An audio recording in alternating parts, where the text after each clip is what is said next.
سورہ بقرہ آیات نمبر 261 تا 266 میں مثالیں کہ اللہ کی راہ میں خرچ کیا ہوا مال کس طرح بڑھتا ہے۔ احسان کر کے جتانے کی ممانعت۔ اپنا مال خالص اللہ کی رضا کے لیے خرچ کرنے کی ہدایت۔ اور اسی موضوع پر ایک مثال۔ اعوذ باللہ من الشیطان الرجیم مثل الذین ينفقون اموالهم في سبیل اللہ كمثل حبة انبتت 7 سنابل في كل سنبلة 100 حبة۔ جو لوگ اللہ کی راہ میں اپنے مال خرچ کرتے ہیں ان کی مثال ایسی ہے جیسے ایک دانہ جس سے 7 بالیں اگیں اور پھر ہر بال میں 100 دانے ہوں۔ واللہ یضاعف لمن یشاء واللہ واسع علیم۔ اور اللہ جس کے لیے چاہتا ہے اس سے بھی زیادہ بڑھا دیتا ہے، اور اللہ بہت وسعت رکھنے والا اور بڑے علم والا ہے۔ الذين ينفقون أموالهم في سبيل الله ثم لا يتبعون ما أنفقوا منا ولا أذى لهم أجرهم عند ربهم ولا خوف عليهم ولا هم يحزنون۔ جو لوگ اللہ کی راہ میں اپنے مال خرچ کرتے ہیں پھر خرچ کرنے کے بعد نہ تو احسان جتاتے ہیں اور نہ لینے والے کو اپنے قول و فعل سے کوئی تکلیف پہنچاتے ہیں، تو ایسے لوگوں کا ثواب ان کے رب کے پاس محفوظ ہے، نہ ان پر کوئی خوف ہوگا اور نہ وہ غمگین ہوں گے۔ قول معروف ومغفرة خیر من صدقة يتبعها اذى واللہ غنی حلیم۔ سائل کو نرمی سے جواب دے دینا اور عفو و درگزر کی بات کرنا اس صدقے سے کہیں بہتر ہے جس کے بعد سائل کی دل آزاری کی جائے، اور اللہ بہت بے نیاز بڑا تحمل والا ہے۔ یا ایہا الذین آمنوا لا تبطلوا صدقاتکم بالمن والأذى كالذی ينفق ماله رئاء الناس ولا يؤمن باللہ والیوم الآخر۔ اے ایمان والو، اپنے صدقات کو احسان جتا کر اور دکھ دے کر اس شخص کی طرح ضائع نہ کرو جو اپنے مال محض لوگوں کو دکھانے کے لیے خرچ کرتا ہے، اور نہ وہ اللہ پر ایمان رکھتا ہے اور نہ روز قیامت پر۔ فمثله كمثل صفوان عليه تراب فأصابه وابل فتركه صلدا۔ سو ایسے ریاکار شخص کی مثال ایک ایسے صاف چکنے پتھر کی طرح ہے جس پر تھوڑی سی مٹی پڑی ہوئی ہو، پھر اس پر زوردار بارش ہو جائے تو وہ بارش اسے بالکل صاف کر کے چھوڑ دے۔ لا يقدرون على شيء مما كسبوا والله لا يهدي القوم الكافرين۔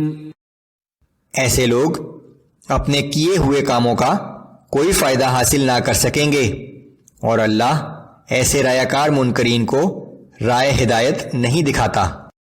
ومثل الذين ينفقون أموالهم ابتغاء مرضات الله وتثبيتا من أنفسهم كمثل جنة بربوة أصابها وابل فآتت أكلها ضعفين فإن لم يصبها وابل فطل والله بما تعملون بصير۔ اس کے برخلاف جو لوگ اپنے مال اللہ کی رضا حاصل کرنے اور اپنے دل کے ایمان کو تقویت پہنچانے کے لیے خرچ کرتے ہیں، ان کی مثال ایک ایسے باغ کی سی ہے جو اونچی جگہ پر واقع ہو، اس پر زوردار بارش ہو تو وہ 2 گنا پھل لائے، اور اگر زوردار بارش نہ ہو تو اسے ہلکی سی پھوار ہی کافی ہے، اور جو کچھ تم کرتے ہو سب اللہ کی نظر میں ہے۔ أَيَوَدُّ أَحَدُكُمْ أَن تَكُونَ لَهُ جَنَّةٌ مِّن نَّخِيلٍ وَأَعْنَابٍ تَجْرِي مِن تحتها الأنهار له فيها من كل الثمرات وأصابه الكبر وله ذرية ضعفاء. کیا تم میں سے کوئی شخص یہ پسند کرے گا کہ اس کے پاس کھجوروں اور انگوروں کا ایک باغ ہو جس کے نیچے نہریں بہتی ہوں؟ اس باغ میں اس کے لیے ہر قسم کے اور بھی پھل موجود ہوں، اور اس شخص کی حالت یہ ہو کہ اسے بڑھاپا آ پہنچا ہو اور ابھی اس کی اولاد بھی کمزور و ناتواں ہو. فأصابها إعصار فيه نار فاحترقت كذلك يبين الله لكم الآيات لعلكم تتفكرون.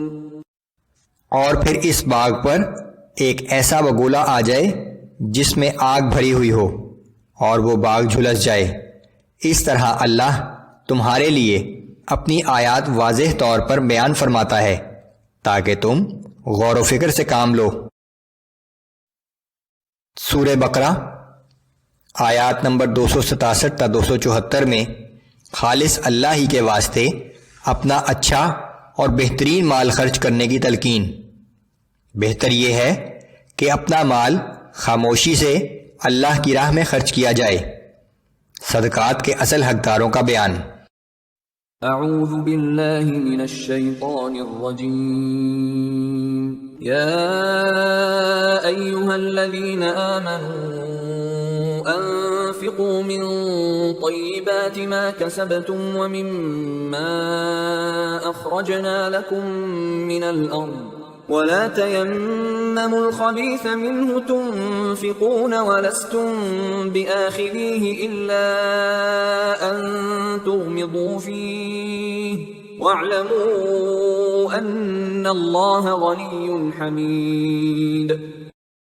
اے ایمان والو، اپنی صنعت و تجارت کی کمائی میں سے اور ان چیزوں میں سے جو ہم نے تمہارے لیے زمین سے پیدا کی ہیں عمدہ چیزیں خیرات کیا کرو، اور خراب و ناکارہ چیزوں میں سے خیرات کرنے کا ارادہ بھی نہ کیا کرو، کیونکہ تم خود بھی ایسی ناکارہ چیز لینا پسند نہ کرو گے.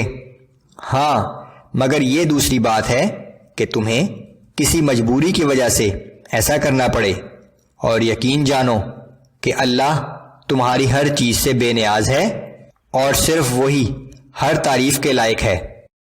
الشیطان یعدکم الفقر ویأمرکم بالفحشاء واللہ یعدکم مغفرة منہ وفضلا واللہ واسع علیم.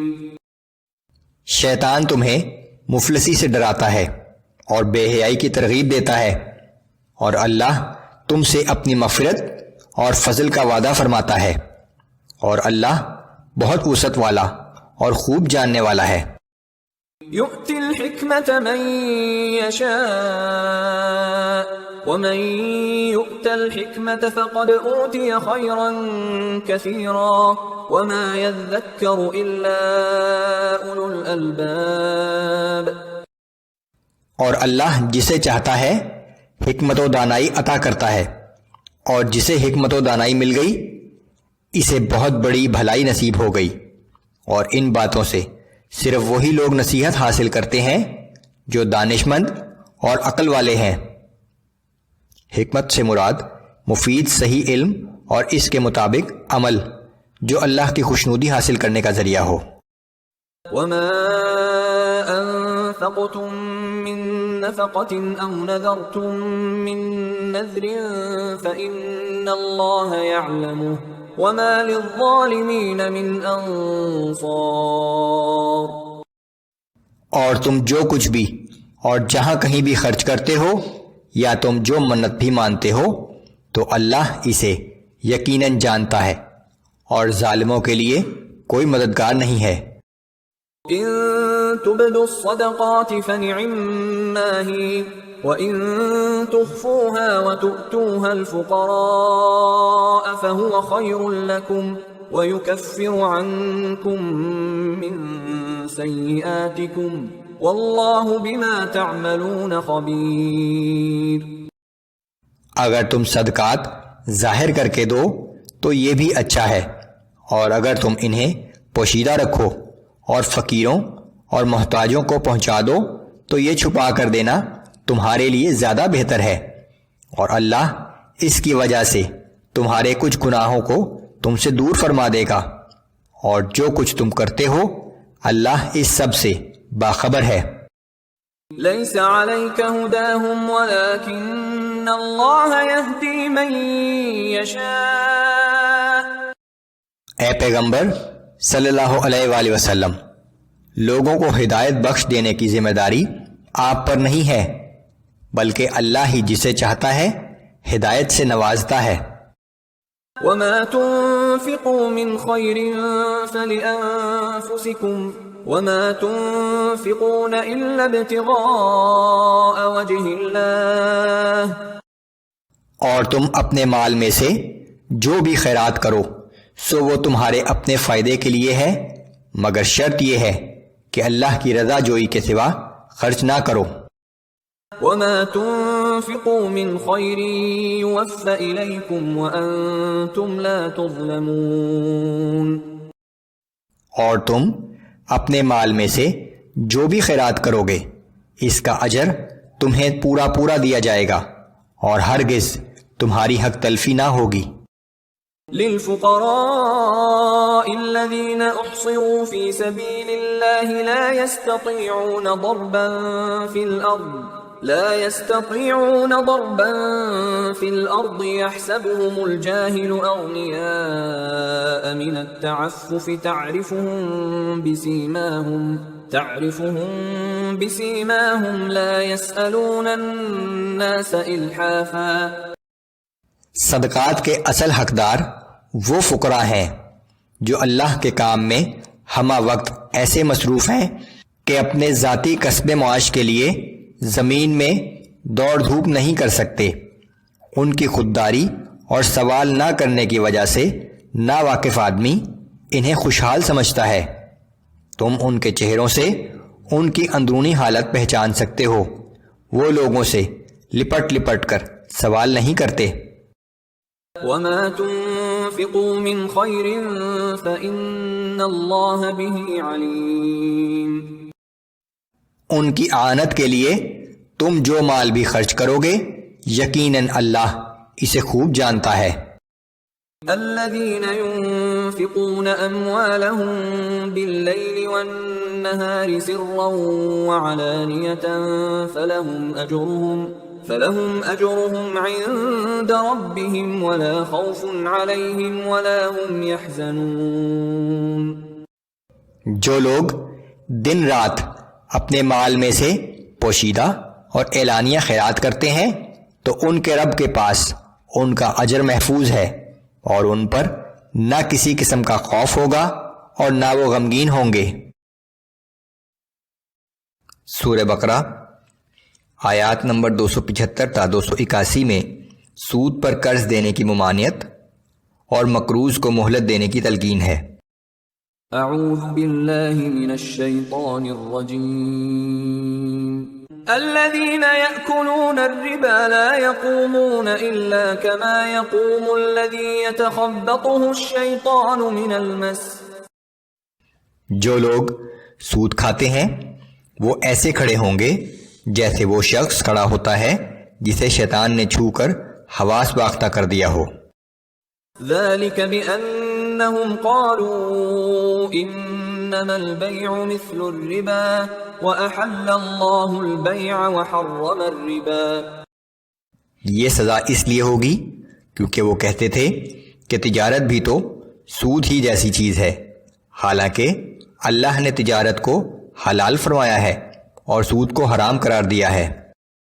فمن جاءه موعظة من ربه فانتهى فله ما سلف وأمره إلى الله ومن عاد فأولئك أصحاب النار هم فيها خالدون۔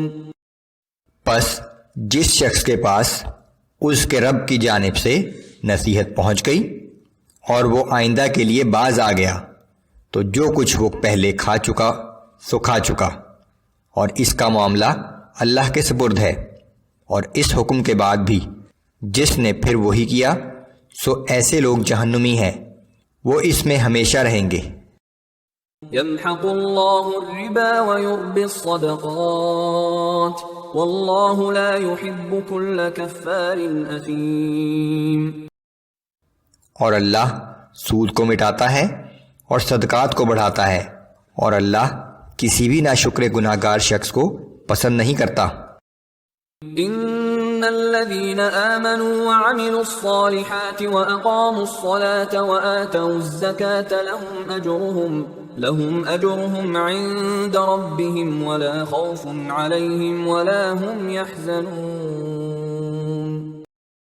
البتہ جو لوگ ایمان لائے اور نیک عمل کرتے رہے اور نماز قائم رکھی اور زکوٰۃ ادا کرتے رہے تو ان کا اجر ان کے رب کے پاس محفوظ ہے، اور ان کو نہ کسی قسم کا خوف ہوگا اور نہ وہ غمگین ہوں گے۔ یا ایھا الذین آمنوا اتقوا اللہ وذروا ما بقی من الربا ان کنتم مؤمنین۔ اے ایمان والو، اللہ سے ڈرو اور جو سود باقی رہ گیا ہے اسے چھوڑ دو اگر تم حقیقت میں ایمان رکھتے ہو۔ فَإِن لَّمْ تَفْعَلُوا فَأْذَنُوا بِحَرْبٍ مِّنَ اللَّهِ وَرَسُولِهِ وَإِن تُبْتُمْ فَلَكُمْ رُءُوسُ أَمْوَالِكُمْ لَا تَظْلِمُونَ وَلَا تُظْلَمُونَ۔ پھر اگر تم ایسا نہیں کرتے تو اللہ اور اس کے رسول صلی اللہ علیہ وآلہ وسلم کی جانب سے جنگ کا اعلان سن لو، اور اگر تم توبہ کر لو تو تمہارے اصل مال تمہارے لیے ہیں، نہ تم کسی پر زیادتی کرو اور نہ تم پر زیادتی کی جائے۔ وَإِن كَانَ ذُو عُسْرَةٍ فَنَظِرَةٌ إِلَى مَيْسَرَةٍ وَأَن تَصَدَّقُوا خَيْرٌ لَكُمْ إِن كُنتُمْ تَعْلَمُونَ۔ اور اگر قرض دار تنگ دست ہو تو اس کو خوشحال ہونے تک مہلت دینی چاہیے، اور اگر تم تنگ دست کو معاف ہی کر دو تو یہ تمہارے لیے اور بھی بہتر ہے، بشرطے کہ تم سمجھو۔ وَاتَّقُوا يَوْمًا تُرْجَعُونَ فِيهِ إِلَى اللَّهِ ثُمَّ تُوَفَّى كُلُّ نَفْسٍ مَّا كَسَبَتْ وَهُمْ لَا يُظْلَمُونَ۔